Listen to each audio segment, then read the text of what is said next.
Now, I would say that the major risk factor for any disease is time, is aging.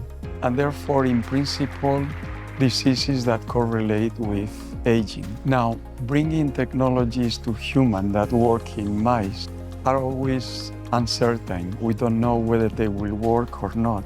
Steps in between that we're thinking on for partial reprogramming would be the use of discarded human organs.